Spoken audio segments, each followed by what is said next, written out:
بسم الله الرحمن الرحيم. إخوتي الكرام، أخواتي الكريمات، أهلا وسهلا بكم في النقطة الصحفية اليومية حول جائحة كوفيد في بلادنا. وفيها في هذا اليوم 27 حالة جديدة، كلها حالات مجتمعية، كما فيها 42 حالة شفاء، ولله الحمد 0 وفاة. وهكذا يكون عدد الحالات إجمالا وصل إلى 16635، من بينها 8993 من المخالطين، و188 من الحالات المستوردة، والباقي حالات مجتمعية. أما حالات الشفاء فوصلت إلى 15676، في حين أن الشهداء عددهم 422، يرحمهم الله جميعا.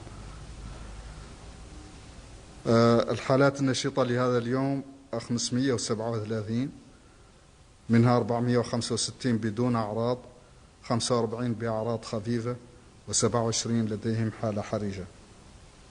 وتتوزع الحالات الجديدة على النحو التالي: حالة واحدة في كل من نعمة وولاته وبومديد وكنكوصة وكيهيدي وواد الناقد، حالتان في بوتيليميت، 6 في نواذيبو، 9 في تفرغ زينة، حالة في دار النعيم، 2 في تيارت، وحالة واحدة في توجوني. الفحوصات التي تم إجراؤها في آخر 24 ساعة كانت 805، منها 760 للتشخيص، وتتوزع ما بين 363 من الفحوص السريعة و397 من فحوص PCR.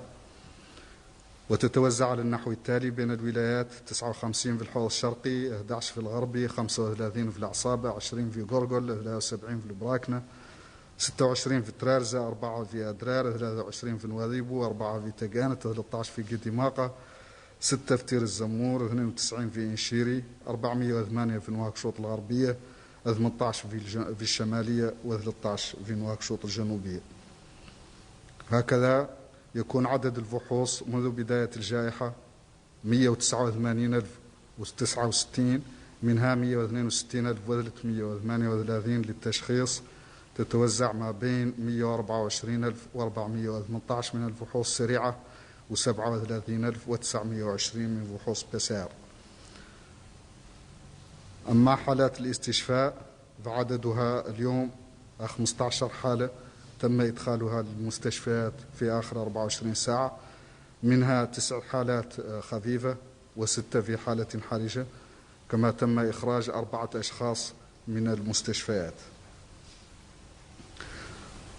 ويتوزع المحجوزون في المستشفيات على النحو التالي: 2 في مستشفى زويرات، 1 في مستشفى كيفا، 1 في مستشفى سيليبابي، 2 في مستشفى كيهيدي، 3 في بوتيليميت. في مستشفى التخصصات الطبية حالة خفيفة و5 حالات حرجة. في مستشفى الأمومة والطفولة حالة واحدة حرجة. في مستشفى الصداقة 6 حالات خفيفة و2 حرجة. في مستشفى الوطني 15 حالة خفيفة و11 حالة حرجة. في مستشفى الشيخ زايد 12 حالة خفيفة و6 حرجة. وفي مستشفى أمراض القلب حالتان خفيفتان و2 حرجتان.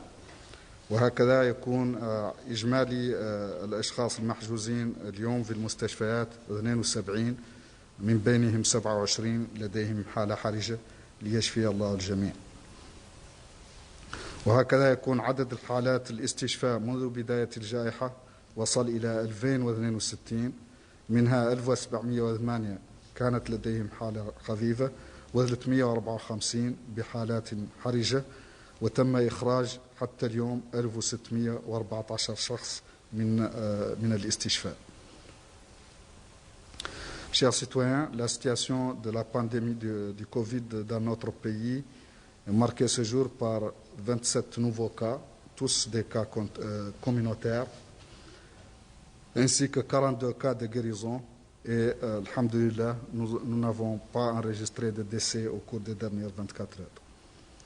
Ainsi, le nombre total de cas a atteint 16 635 depuis le début de la pandémie, dont 8 993 de contact et 188 cas importés et le reste des cas communautaires. Le nombre de guérisons a lui atteint 15 676 et les décès, on en a enregistré 422. Les cas actifs ce jour sont au nombre de 537, dont 465 sans signe, 45 avec des signes légers et 27 en situation grave. Les nouveaux cas se répartissent comme suit entre les Muqata'a. En Nema, un cas, à Walata 1 cas à Boumdeid, 1 à Kankossa, 1 à Kayedi, 2 à Boutilimit, 1 à Ouadnaga, 6 à Nouadhibou, 9 à Tavraghzena, 1 cas à Dar Naïm, 2 à Tayarit et 1 cas à Toujounim. Les tests effectués au cours des dernières 24 heures sont au nombre de 805, dont 760 de diagnostics, répartis entre 363 tests rapides et 397 tests de PCR. Et ils se répartissent ainsi qu'il suit entre les régions: 59 au Hod Sharqi, 11 à Al-Gharbi, 35 à Nasaba, 20 au Gorgol, 73 au Brakna, 26 au Trarzak, 23 à Nouadhibou, 4 au Tagan, 13 au Guidimaka, 6 à Tirzomour, 92 à Ninchiri, 408 à Nouakchott-Ouest, 18 à Nouakchott-Nord et 13 à Nouakchott-Sud. Ainsi, le total de tests effectués depuis le début de la pandémie est de 189 069, dont 162 338 de tests de diagnostic répartis entre 124 418 tests rapides et 37 920 tests de PCR. Quant à l'hospitalisation, on a interné au cours des dernières 24 heures 15 personnes, dont 9 en situation légère et 6 en situation grave. Et on a sorti 4 malades qui étaient en hospitalisation. Les hospitalisés se répartissent comme suit dans les structures hospitalières: 2 à l'hôpital de Zouéret, 1 à Kifa, 1 à Selibabi, 2 à Kayedi, 3 à Boutilimit, 1 cas simple au centre hospitalier des spécialités avec 5 graves, au centre hospitalier mère-enfant 1 cas grave, au centre hospitalier de l'Amitié 6 cas simples et 2 graves, au centre hospitalier national 15 cas simples et 11 graves, au centre hospitalier Cheikh Zayed 12 cas simples et 6 graves, au centre national de cardiologie 2 malades simples et 2 en situation grave.